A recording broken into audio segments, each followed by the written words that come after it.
البتہ صبر و استقامت سے مظاہرہ کرنے والی ایک اور عظیم خاتون کا بھی ذکر ملتا ہے، جس کا نام ہے حضرت سیدہ آسیہ بنت مزاحم۔ حضرت سیدہ آسیہ بنت مزاحم مصر کے انتہائی ظالم و جابر بادشاہ فرعون کی بیوی تھی، مگر اس کی سفاکیت اور انسانوں کے ساتھ اس کے بہیمانہ برتاؤ سے سخت متنفر اور بیزار تھی۔ فرعون سے آپ کا نکاح بھی برضا و رغبت نہیں ہوا تھا، بلکہ آپ اور آپ کے والد دونوں اسے ناپسند کرتے تھے۔ فرعون نے بادشاہت کے زور پر جبراً آپ سے نکاح کیا تھا، لیکن اللہ تبارک و تعالیٰ نے حضرت آسیہ کو اس سے محفوظ رکھا اور وہ آپ کے قریب آنے پر قادر نہ ہوا۔ مشہور قول کے مطابق حضرت آسیہ سلام اللہ علیہا بادشاہ مصر ریان بن ولید کی اولاد میں سے تھی۔ ان کا سلسلہ نسب اس طرح بیان کیا جاتا ہے: آسیہ بنت مزاحم بن عبید بن ریان بن ولید۔ یہ ریان بن ولید وہی شخص ہیں جو حضرت سیدنا یوسف علیہ السلام کے زمانے میں بادشاہ مصر تھے اور حضرت یوسف علیہ السلام پر ایمان لے آئے تھے۔ حضرت سیدہ آسیہ بنت مزاحم رحمۃ اللہ علیہا نے حضرت موسیٰ علیہ السلام کے عہد طفولیت میں آپ کی پرورش اور خدمت کی سعادت بھی حاصل کی، اور کئی مرتبہ جب فرعون نے حضرت موسیٰ علیہ السلام کو شہید کرنے کا ارادہ کیا تو آپ نے حضرت موسیٰ علیہ السلام کی حمایت اور دفاع کیا اور فرعون کو اس کے مذموم ارادے سے باز رکھا۔ فرعون کے حکم سے اس کے کارندے بنی اسرائیل میں پیدا ہونے والے ہر نومولود بچے کو قتل کر ڈالتے تھے۔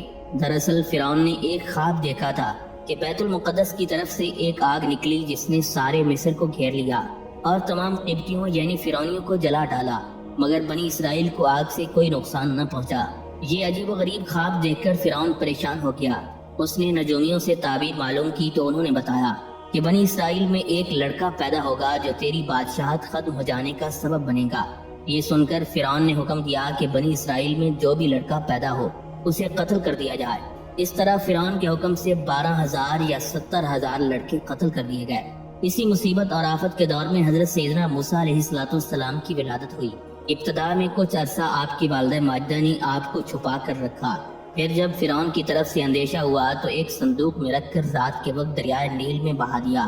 دریائے نیل سے نکل کر ایک نہر فرعون کے محل کے قریب بہتی تھی۔ یہ صندوق دریائے نیل سے بہتا ہوا نہر میں چلا گیا۔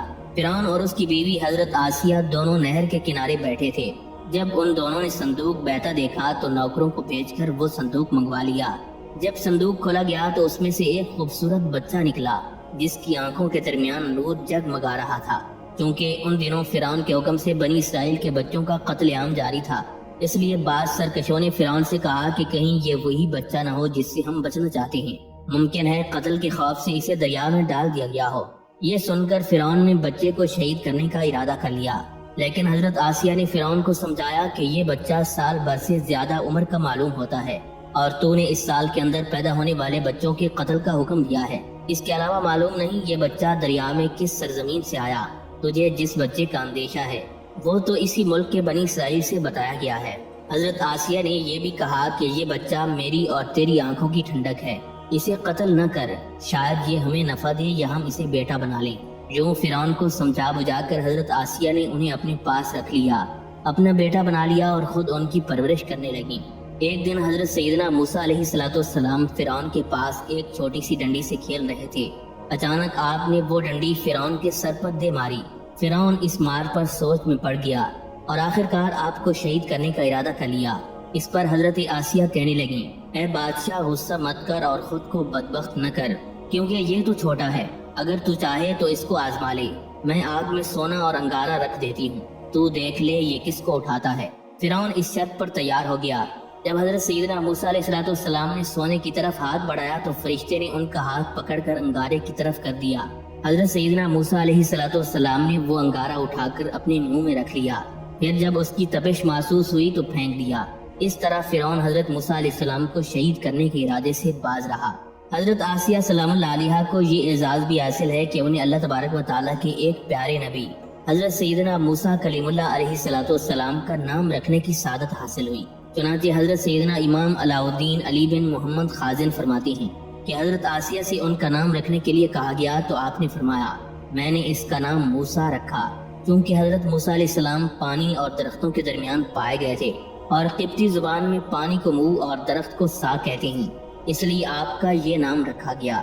حضرت آسیہ رحمۃ اللہ علیہ نے ایک جلیل القدر نبی حضرت سیدنا موسیٰ علیہ السلام کی خدمت کی، ان کی راحت و آرام کا خیال رکھا، ان کی پرورش اور نگہداشت کی اور ایمان لا کر ان کی تصدیق کی۔ اس سے آپ کی قسمت کا ستارہ چمکا اور آپ کو وہ دائمی عزت و شوکت عطا ہوئی جسے زوال نہیں۔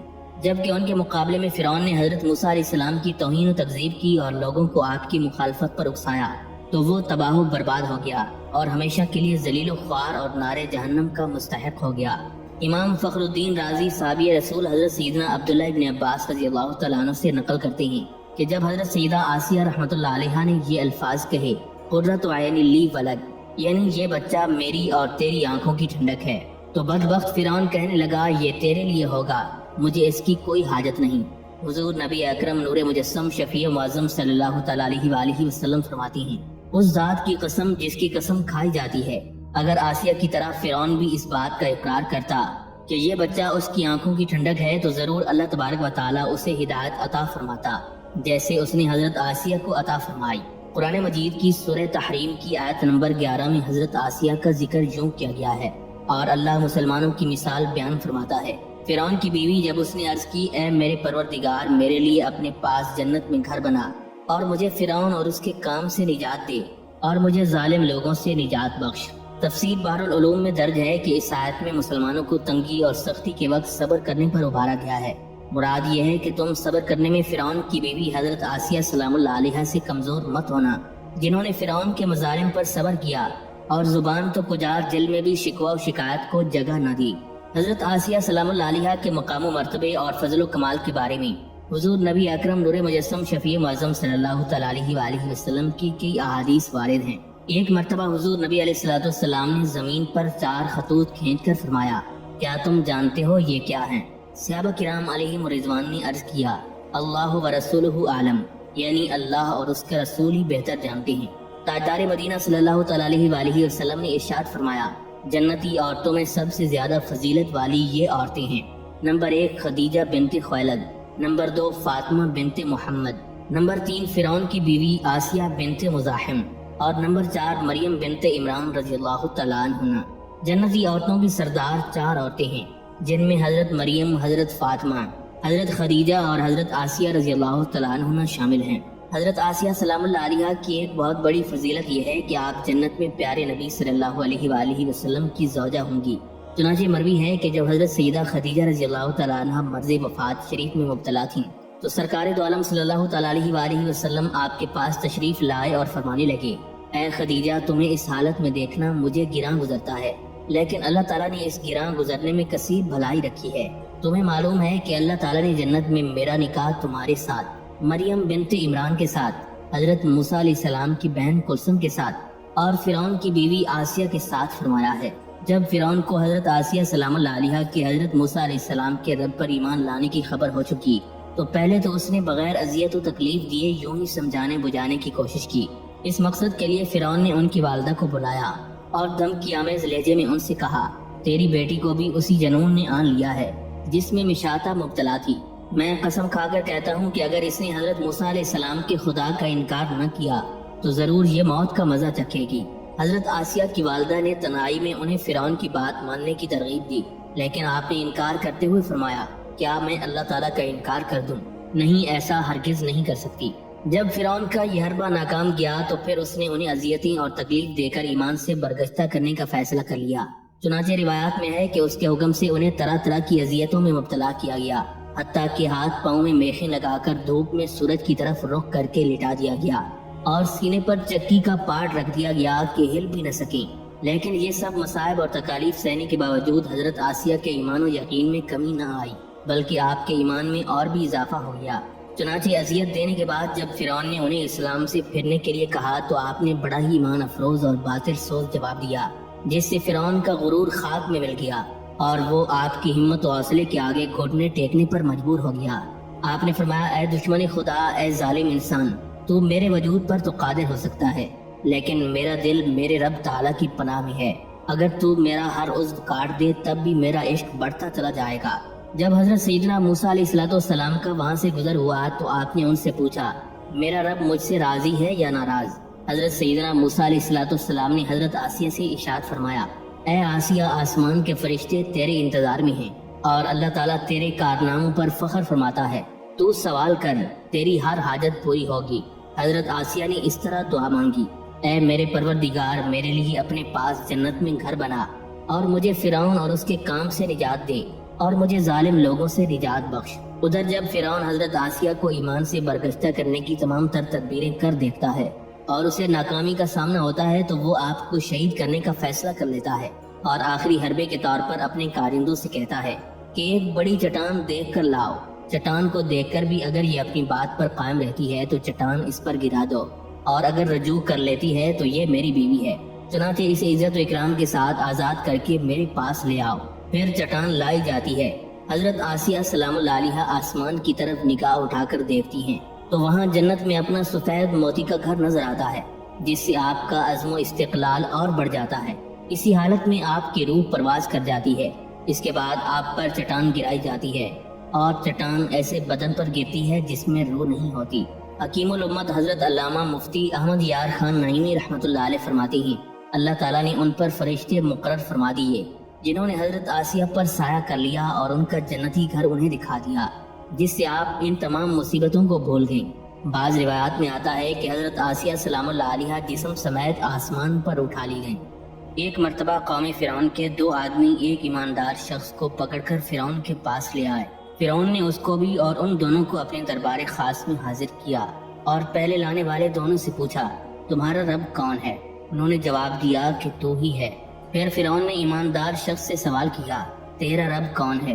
اس نے جواب دیا، جو ان دونوں کا رب ہے وہ میرا رب ہے۔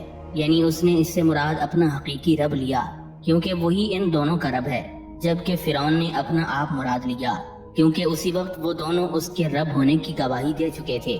یہ سن کر فرعون نے کہا کہ تم دونوں میرے پاس ایسے آدمی کو اس لیے گرفتار کر کے لائے ہو کہ میں اسے قتل کر دوں جو کہ میرے دین پر ہے۔ چنانچہ فرعون نے ان دونوں کو قتل کر دیا۔ علماء فرماتے ہیں کہ اس میں اللہ تعالیٰ کی اس قول کا اشارہ ہے جس میں اللہ تبارک و تعالیٰ ارشاد فرماتا ہے، پس اللہ تعالیٰ نے آپ کو ان کے مکر کی برائیوں سے محفوظ رکھا اور آل فرعون کو عذاب کی برائی نے گھیر لیا۔ ایک شخص انتہائی بوڑھا ہو چکا تھا، اسے ایمان لانے کی پاداش میں شہید کر دیا گیا۔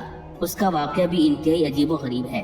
محققین نے لکھا ہے کہ حضرت موسیٰ علیہ السلام پر وحی نازل ہوئی کہ ایک شخص اگر فلاں مقام پر کوئی حرکت کرے تو اس کا برا مت منانا، اگر وہ شخص مال و دولت طلب کرے تو ایک خفیہ خزانہ اس کے گھر میں دفن ہے، وہ اسے دے دیا جائے۔ اس حکم پر حضرت موسیٰ علیہ السلام نے اس شخص کو تلاش کیا اور جب وہاں پہنچے تو گھر کا دروازہ بند تھا۔ حضرت موسیٰ علیہ السلام نے اس کے دروازے پر پتھر پھینکا، جس پر وہ دوڑتا ہوا آیا اور اس نے دروازہ کھول دیا۔ وہ شخص حضرت موسیٰ علیہ السلام کو دیکھ کر کہنے لگا، اے جادوگر، یہاں کس لیے آیا ہے؟ جواب میں حضرت موسیٰ علیہ السلام نے اسے دین کی دعوت دی۔ اس شخص نے کہا، میں گزشتہ 2 سال سے فرعون پرست ہوں اور اب تمہارے جادو کی وجہ سے خدا پرستی نہیں کروں گا۔ حضرت موسیٰ علیہ السلام نے پوچھا کہ 200 سال کی فرعون پرستی میں تم نے کیا حاصل کیا؟ اس شخص نے کہا کہ مجھے دنیاوی فائدہ ہوا۔ میں پوچھتا ہوں کہ تمہیں خدا پرستی کے عوض میں کیا ملا؟ حضرت سیدنا موسیٰ کلیم اللہ علیہ السلام نے جواب دیا کہ میں دنیا حاصل کرنے کے لیے خدا پرستی نہیں کر رہا، بلکہ اس لیے کرتا ہوں کہ عبادت کے لائق وہی ہے۔ تب اس شخص نے کہا کہ میں تو فرعون کی پرستش صرف دنیا کمانے کے لیے کرتا ہوں۔ اس پر حضرت موسیٰ علیہ السلام نے کہا، اگر تو دنیا چاہتا ہے تو میرا پروردگار تجھے ایسا خزانہ عطا فرمائے گا کہ تجھے دنیا کی حاجت نہیں رہے گی۔ اس شخص نے کہا کہ آپ مجھے بتائیں وہ خزانہ کہاں پر ہے؟ حضرت سیدنا موسیٰ علیہ السلام نے اس کے گھر کے دروازے پر نشان لگا دیا۔ اس شخص نے اسی وقت اپنے بیٹے کو بلا کر وہاں کھدائی کروائی تو وہاں سے خزانہ مل گیا۔ وہ شخص اسی وقت ایمان لے آیا اور فوراً یہ کہتا ہوا بازار میں گھومنے لگا کہ لا الہ الا اللہ موسیٰ کلیم اللہ۔ یہ خبر فرعون کو ملی جو اس نے فوراً اس کی گرفتاری کا حکم دیا۔ اسے پکڑ کر فرعون کے سامنے لایا گیا۔ فرعون نے کہا کہ تجھے حضرت موسیٰ علیہ السلام نے مجھ سے پھیر دیا۔ اس شخص نے جواب دیا، نہیں، انہوں نے تو مجھے سیدھا راستہ بتلایا ہے۔ اس پر فرعون نے کہا کہ اگر تو توبہ نہیں کرے گا تو تجھے قتل کر دیا جائے گا، لیکن اس شخص نے توبہ سے انکار کر دیا۔ فرعون نے اسے ابلتے ہوئے تیل کی کڑھائی میں ڈلوا دیا، لیکن ایک فرشتے نے اسے وہاں سے نکال کر حضرت موسیٰ علیہ السلام کے پاس چھوڑ دیا۔ اس طرح 4 مرتبہ ہوا۔ چوتھی مرتبہ اس شخص نے حضرت موسیٰ علیہ السلام سے درخواست کی کہ میرے لیے بہتر یہ ہے کہ میں راہ خدا میں شہید ہو جاؤں، آپ مجھے بچانے کی کوشش مت کریں۔ پھر اس شخص کو فرعون نے تیل کی دیگ میں ڈالا تو وہ شہید ہو گیا۔ سارے جادوگر اور اس کے سردار بھی حضرت موسیٰ علیہ السلام پر ایمان لے آئے ان جادوگروں کی دیکھا دیکھی فرعونیوں نے بھی، جن کی تعداد 6 لاکھ بتائی جاتی ہے، وہ بھی حضرت موسیٰ علیہ السلام پر ایمان لے آئے۔ فرعون کے سب سے بڑے مخالف حضرت موسیٰ علیہ السلام اور حضرت ہارون علیہ السلام تھے۔ اس وقت جادوگروں کا ایک بہت بڑا گروہ بااثر اور قوم میں اقتدار کا حامل تھا، وہ بھی ان 6 لاکھ کے ساتھ ایمان لے آیا۔ اس طرح فرعون کے مخالفین کی تعداد بڑھ جانے سے خود فرعون کو خوف پیدا ہوا، لہذا اس نے سب سے پہلے تو جادوگروں پر ریاست کے خلاف بغاوت کا الزام لگایا اور حضرت سیدنا موسیٰ علیہ السلام پر بھی خفیہ سازشوں کے ذریعے فرعون کی حکومت کا تختہ الٹنے کا الزام عائد کیا۔ اس طرح اس نے اسے قومی مسئلہ بنا دیا، حالانکہ اس مسئلے کا قوم سے کوئی تعلق ہرگز نہیں تھا۔ فرعون نے ان جادوگروں کے لیے یہ سزا تجویز کی کہ پہلے ان کے ہاتھ اور پھر پیر کاٹ دیے جائیں اور پھر ان سب کو پھانسی دے دی جائے۔ ان سزاؤں کا مقصد عوام کو خوف زدہ کرنا تھا، لیکن اسلام اور ایمان بہت بڑی قوت ہیں جو ایک دفعہ انسان کے دل میں گھر کر جائے تو پھر انسان دنیا بھر کی مشکلات کا مقابلہ کرنے کے لیے تیار ہو جاتا ہے۔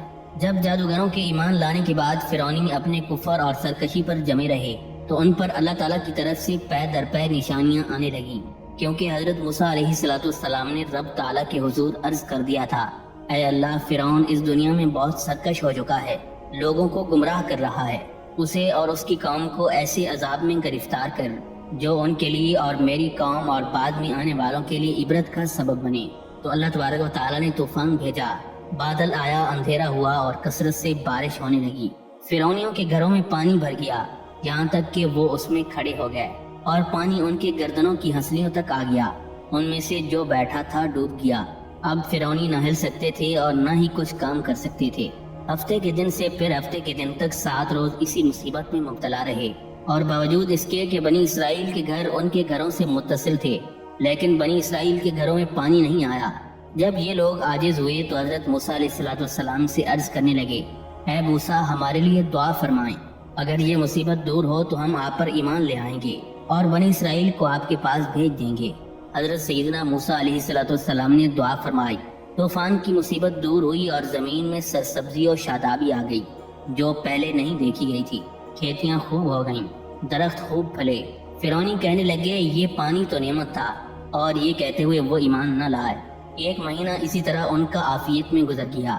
اس کے بعد اللہ تعالیٰ نے ٹڈی بھیجی، وہ کھیتیاں اور پھل اور درختوں کے پتے، مکانوں کے دروازے، چھتیں، تختے، سامان، یہاں تک کہ لوہے کی کیلیں تک کھا گئی اور قبطیوں کے گھروں میں بھر گئیں۔ یہ ٹڈیاں بنی اسرائیل کے گھروں میں نہ گئیں۔ اب قبطیوں نے پریشان ہو کر پھر حضرت موسیٰ علیہ السلام سے دعا کی درخواست کی، ایمان لانے کا وعدہ کیا اور اس پر عہد و پیمان کیا۔ 7 روز تک ٹڈی کی مصیبت میں گرفتار رہے، پھر حضرت سیدنا موسیٰ علیہ السلام کی دعا سے نجات پائی۔ کھیتیاں اور پھل جو کچھ باقی رہ گئے تھے انہیں دیکھ کر کہنے لگے، یہ ہمیں کافی ہیں، اس لیے ہم اپنا دین نہیں چھوڑتے۔ چنانچہ انہوں نے ایمان لانے کا وعدہ وفا نہ کیا اور اپنے برے اعمال میں مبتلا رہے۔ 1 مہینہ پھر ان کا اسی طرح عافیت میں گزر گیا۔ اس کے بعد ان پر قمل کا عذاب آیا۔ قمل سے مراد گھن یا جوں یا کوئی اور چھوٹا سا کیڑا ہے۔ اس کیڑے نے جو کھیتی اور پھل باقی بچے تھے وہ کھا لیے۔ یہ کیڑا کپڑوں میں گھس جاتا اور جلد کو کاٹتا تھا، کھانے میں بھر جاتا تھا۔ اگر کوئی 10 بوری گیہوں چکی پر لے جاتا تو 3 سیر واپس لاتا تھا، باقی سب کیڑے کھا جاتے۔ یہ کیڑے فرعون کے بال، بھمیں، پلکیں سب چاٹ گئے، جسم پر چیچک کی طرح بھر جاتے، سونا دشوار کر دیا۔ اس مصیبت سے فرعونی چیخ پڑے اور انہوں نے حضرت موسیٰ علیہ السلام سے عرض کیا، ہم توبہ کرتے ہیں، آپ اس بلا کے دفع ہونے کی دعا فرمائیں۔ حضرت موسیٰ علیہ السلام کی دعا سے اللہ تعالیٰ نے ان کی اس مصیبت کو بھی 7 روز کے بعد دور فرما دیا، لیکن فرعونیوں نے پھر وعدہ توڑ دیا اور ایمان نہ لائے، بلکہ پہلے سے زیادہ برے اعمال شروع کر دیے۔ 1 ماہ ان کا پھر آرام سے گزر گیا۔ پھر اللہ تعالیٰ نے ان پر مینڈک بھیج دیے، اور یہ حال ہوا کہ آدمی بیٹھتا تھا تو اس کی مجلس میں مینڈک بھر جاتے تھے۔ بات کرنے کے لیے منہ کھولتا تو مینڈک کود کر منہ میں داخل ہو جاتا۔ ہانڈیوں میں مینڈک، کھانے میں مینڈک اور چولہوں میں مینڈک بھر جاتے تھے۔ آگ بجھ جاتی تھی، مینڈک اوپر سوار ہو جاتے تھے۔ اس مصیبت سے فرعونی رو پڑے اور حضرت موسیٰ علیہ السلام سے عرض کرنے لگے، اس دفعہ ہم پکا وعدہ کرتے ہیں کہ توبہ کریں گے اور ایمان لائیں گے، آپ دعا کریں کہ یہ مصیبت ہم سے ٹل جائے۔ حضرت سیدنا موسیٰ علیہ السلام نے ان سے عہد و پیمان لے کر پھر دعا فرمائی۔ 7 روز تک یہ عذاب بھی ان پر جاری رہا۔ آخر حضرت موسیٰ علیہ السلام کی دعا سے یہ بھی دور ہوا۔ 1 مہینہ ان کا پھر امن و عافیت میں گزر گیا۔ لیکن انہوں نے پھر وعدہ توڑ دیا اور اپنے کفر پر برقرار رہے۔ پھر اللہ تعالیٰ نے ان پر خون کا عذاب نازل کیا۔ ان کے تمام کنوؤں کا پانی نہروں اور چشموں کا پانی دریائے نیل کا پانی، غرض یہ کہ ہر پانی ان کے لیے تازہ خون بن گیا۔ انہوں نے فرعون سے اس کی شکایت کی تو وہ کہنے لگا کہ حضرت موسیٰ علیہ السلام نے اپنے جادو سے تمہاری نظر بندی کی ہے۔ انہوں نے کہا نظر بندی کیسے؟ ہمارے برتنوں میں خون کے سوا پانی کا نام و نشان تک نہیں۔ اس نے حکم دیا کہ قبطی اور بنی اسرائیل ایک ہی برتن سے لیا کریں، لیکن اس کا بھی انہیں کوئی فائدہ نہ ہوا۔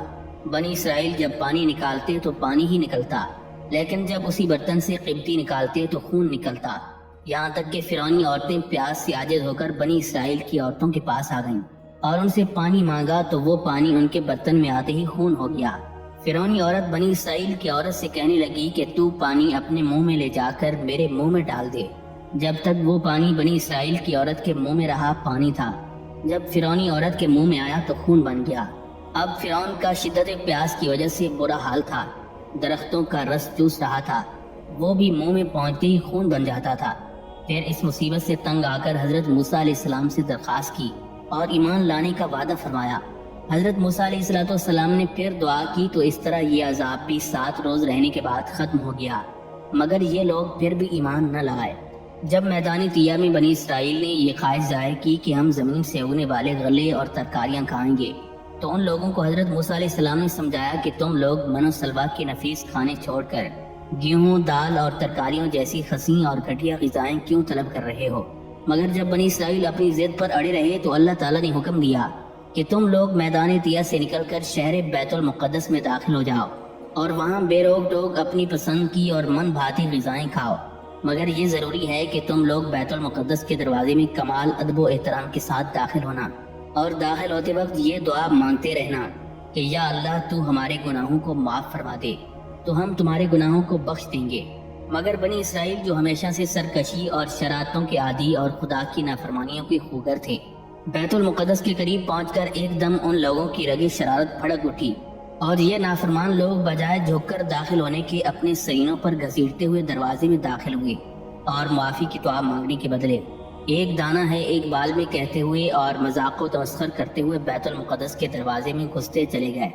فرمان ربی کی اس نافرمانی اور حکم الہی کے ساتھ تمسخر کی وجہ سے ان لوگوں پر قہر خداوندی بصورت عذاب نازل ہو گیا کہ اچانک لوگوں میں طاعون کی بیماری وبائی شکل میں پھیل گئی اور گھنٹہ بھر میں 70,000 بنی اسرائیل درد و کرب سے مچھلی کی طرح تڑپ تڑپ کر مر گئے۔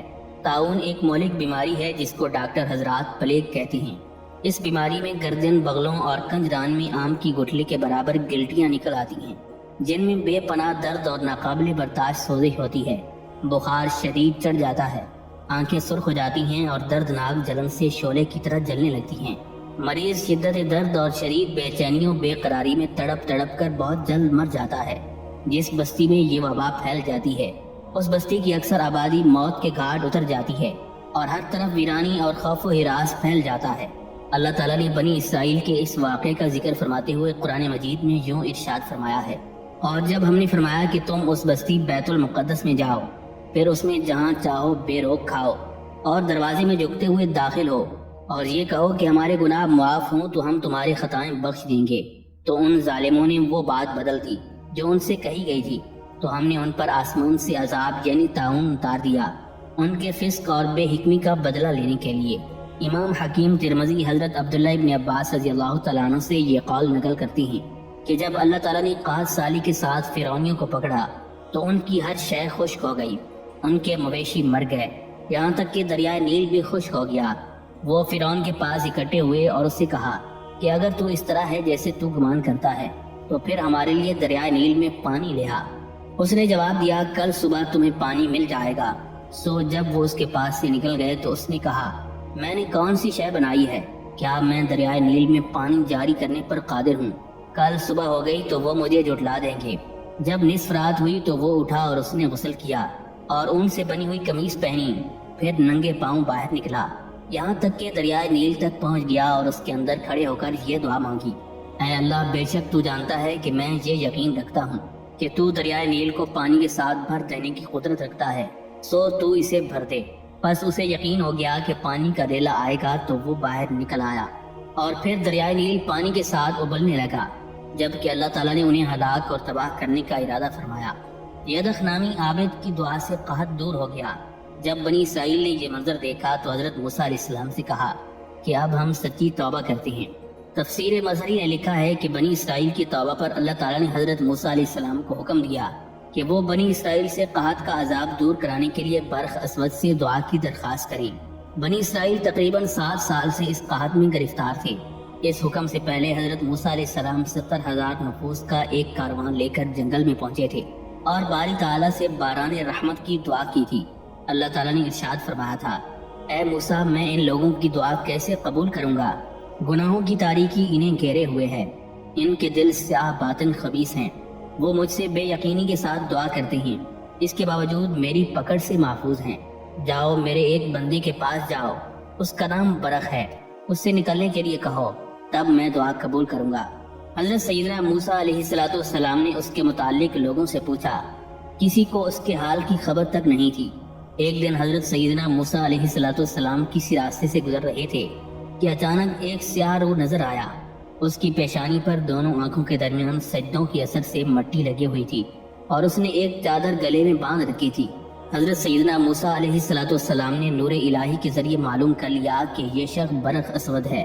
آپ علیہ السلام نے اسے سلام کیا اور اس سے اس کا نام پوچھا۔ اس نے کہا، میرا نام برق ہے۔ حضرت موسیٰ علیہ السلام نے فرمایا، تو ایک مدت سے ہمارا مطلوب بنا ہوا ہے، ہمارے ساتھ چل اور بارش کی دعا کر۔ چنانچہ وہ شخص حضرت موسیٰ علیہ السلام کے ساتھ گیا اور اس نے یہ دعا کی، اے اللہ، نہ تیرا کام ہے اور نہ یہ تیرا حلم ہے، تو نے اپنے چشمے خشک کیوں کر دیے ہیں؟ یا پھر بندوں نے تیری اطاعت سے انکار کر دیا ہے؟ یا گناہگاروں پر تیرا غضب شدید ہو گیا ہے؟ کیا تو گناہگاروں کی تخلیق سے پہلے غفار نہیں تھا؟ کیا تو نے رحمت پیدا نہیں کی اور شفقت کا حکم نہیں دیا؟ کیا تو ہمیں دکھلانا چاہتا ہے کہ تجھ تک کسی کی رسائی نہیں ہے؟ یا تجھے مخلوق کے بھاگ جانے کا اندیشہ ہے اور اس خوف سے جلد از جلد سزا دینا چاہتا ہے؟ غرض وہ شخص اسی طرح کی باتیں کرتا رہا یہاں تک کہ بارش برسنے لگی اور اللہ تعالیٰ نے صرف آدھے دن میں اس قدر گھاس پیدا کی کہ لوگوں کے گھٹنے چھونے لگی۔ حضرت سیدنا موسیٰ علیہ السلام کو اللہ تبارک و تعالیٰ نے حکم دیا کہ بنی اسرائیل کو رات کے وقت مصر سے نکال کر لے جاؤ، یعنی اب بنی اسرائیل کی نجات اور فرعون اور اس کی قوم کی تباہی کا وقت آ چکا ہے۔ رات کو نکالنے کا حکم دیا تاکہ بنی اسرائیل کا اعتماد دشمن کے سامنے نہ ہو اور وہ ان کی مراد کی تکمیل میں مانع نہ بنے۔ رات کو نکالنے کی دوسری وجہ یہ بھی تھی کہ فرعون اور اس کا لشکر ان کا پیچھا کر کے ان کو روک نہ سکے اور فرعون کی عظیم لشکر کو دیکھ کر بنی اسرائیل خوف نہ کریں۔ چنانچہ ارشاد باری تعالیٰ ہے، اور بے شک ہم نے حضرت موسیٰ علیہ السلام کو وحی کی کہ راتوں رات میرے بندوں کو لے چل اور ان کے لیے دریا میں خشک راستہ نکال دے، تجھے ڈر اور خطرہ نہیں ہوگا کہ فرعون آ لے۔ چاندنی رات میں حضرت موسیٰ علیہ السلام اپنی قوم کو ساتھ لے کر چلے۔ بنی اسرائیل کے پاس کافی مقدار میں سونے اور چاندی کے زیورات بھی تھے جو انہوں نے قبطیوں سے مانگ کر لیے ہوئے تھے کہ ہم انہیں اپنی عید میں استعمال کریں گے۔ وہ پہلے بھی ان سے زیورات لیتے رہتے تھے۔ حضرت موسیٰ علیہ السلام رات کے وقت انہیں لے کر نکلے جبکہ ان کی تعداد 6,03,000 سے کچھ اوپر تھی۔ جب حضرت سیدنا موسیٰ علیہ السلام سمندر تک پہنچے تو حضرت یوشع بن نون اپنے گھوڑے پر آگے بڑھے اور پانی پر چلے، دوسرے بھی اپنے گھوڑوں کے ساتھ داخل ہو گئے اور پانی میں کود گئے۔ سورج کے طلوع ہونے کے بعد فرعون ان کی تلاش میں نکلا۔ فرعون نے بنی اسرائیل کا پیچھا کیا۔ اس کی فوج پر حامان امیر تھا۔ لشکر کی تعداد 10 لاکھ کی تھی جن میں 7 لاکھ گھوڑے تھے، ان میں سے ایک بھی ایسا نہیں تھا جو پالتو ہو۔ اسی کے متعلق اللہ تبارک و تعالیٰ قرآن مجید میں فرماتا ہے، حضرت موسیٰ علیہ السلام بنی اسرائیل کے ساقہ پر تھے جبکہ ہارون علیہ السلام ان کے آگے جا رہے تھے۔ ایک مومن نے حضرت موسیٰ علیہ السلام سے عرض کیا، آپ کو کہاں کا حکم دیا گیا؟ حضرت موسیٰ علیہ السلام نے فرمایا، سمندر کا۔ اس نے ویسے ہی سمندر میں داخل ہونے کا ارادہ کیا تو حضرت موسیٰ علیہ السلام نے اسے سمندر میں داخل ہونے سے منع کر دیا۔ بنی اسرائیل نے فرعون کو دیکھا کہ وہ ان کے پیچھے آ رہا ہے تو انہوں نے کہا، اے موسیٰ، ہم تو پکڑے گئے۔ حضرت موسیٰ علیہ السلام نے فرمایا، ہرگز نہیں، میرا رب میرے ساتھ ہے، وہ مجھے ہدایت عطا فرمائے گا۔ پھر حضرت سیدنا ہارون علیہ السلام آگے بڑھے، سمندر میں عصا مارا تو سمندر نے راستہ دینے سے انکار کر دیا اور کہا، وہ کون جبار ہے جو مجھے مارتا ہے؟ یہاں تک کہ حضرت سیدنا موسیٰ علیہ السلام تشریف لائے۔ آپ علیہ السلام نے ضرب لگائی تو سمندر پھٹ گیا، ہر حصہ ایک بڑے پہاڑ کی طرح ہو گیا۔ بنی اسرائیل اس سمندر میں داخل ہو گئے۔ سمندر میں 12 راستے تھے، ہر راستے میں ایک ایک قبیلہ تھا۔ جب راستے دیواروں کے ساتھ جدا ہوئے تو ہر قبیلے نے کہا کہ ہمارے ساتھی مارے گئے۔ جب حضرت سیدنا موسیٰ علیہ السلام نے یہ سنا تو اللہ تبارک و تعالیٰ کے حضور یہ التجا کی، تو اللہ تعالیٰ نے ان راستوں کو ان کے لیے پل بنا دیے جو طبقات کی صورت میں تھے۔ حضرت موسیٰ علیہ السلام آخری آدمی کو دیکھ رہے تھے، یہاں تک کہ سب سمندر سے پار نکل گئے۔ تفسیر در منصور میں یہاں یہ بھی اضافہ لکھا گیا ہے کہ قوم نے حضرت موسیٰ علیہ السلام سے کہا، اے موسیٰ ہمیں ڈر ہے کہ گھوڑے کیچڑ میں دھنس جائیں گے۔ حضرت موسیٰ علیہ السلام نے اپنے رب کے حضور دعا کی، ان پر ہوا چلی تو اس نے راستے خشک کر دیے۔ انہوں نے عرض کی کہ ہمیں ڈر ہے کہ ہم میں سے بعض غرق ہو جائیں گے اور ہمیں شعور بھی نہیں ہوگا۔ حضرت موسیٰ علیہ السلام نے اپنے عصا سے پانی میں نقب لگائی تو ان کے درمیان روشن دان بن گئے، یہاں تک کہ وہ ایک دوسرے کو دیکھنے لگے۔ پھر بنی اسرائیل سمندر میں داخل ہو گئے، یہاں تک کہ سمندر کو عبور کر لیا۔ فرعون جب سمندر کے کنارے پہنچا جہاں سے حضرت موسیٰ علیہ السلام نے سمندر کو عبور کیا تھا، جبکہ راستے اسی طرح موجود تھے، راستہ بتانے والے نے فرعون سے کہا، حضرت موسیٰ علیہ السلام نے سمندر پر جادو کر دیا ہے، یہاں تک کہ سمندر بھی ایسا ہو گیا ہے جیسا تم دیکھ رہے ہو۔ علامہ تمیری نے حیات الحیوان میں لکھا ہے کہ بنی اسرائیل کے سمندر پار کرنے کے بعد جب فرعون سمندر کے قریب پہنچا اور اس کو منتشر پایا تو اپنی قوم کو مخاطب کر کے کہنے لگا کہ دیکھو میرے خوف سے دریا کس طرح پھٹ گیا، اور میں نے ان غلاموں کو پا لیا جو میرے خوف سے دریا کی طرف بھاگے۔ تم لوگ دریا میں داخل ہو جاؤ۔ فرعون کی قوم دریا میں داخل ہونے سے گھبرا رہی تھی۔ فرعون کی قوم کہنے لگی، آپ رب ہیں تو پہلے آپ داخل ہو جائیں۔ جس طرح حضرت موسیٰ علیہ السلام داخل ہو گئے۔ فرعون گھوڑے پر سوار تھا اور اس کے لشکر میں کوئی گھوڑی نہیں تھی، لہٰذا حضرت جبرائیل علیہ السلام جفتی کی خواہش مند گھوڑی پر سوار ہو کر اس کے لشکر کے آگے آئے اور دریا میں داخل ہو گئے۔ جب فرعون کے گھوڑے نے اس کی بو سونگھی تو اس گھوڑی کے پیچھے دریا میں کود پڑا اور فرعون بے بس و لاچار ہو گیا۔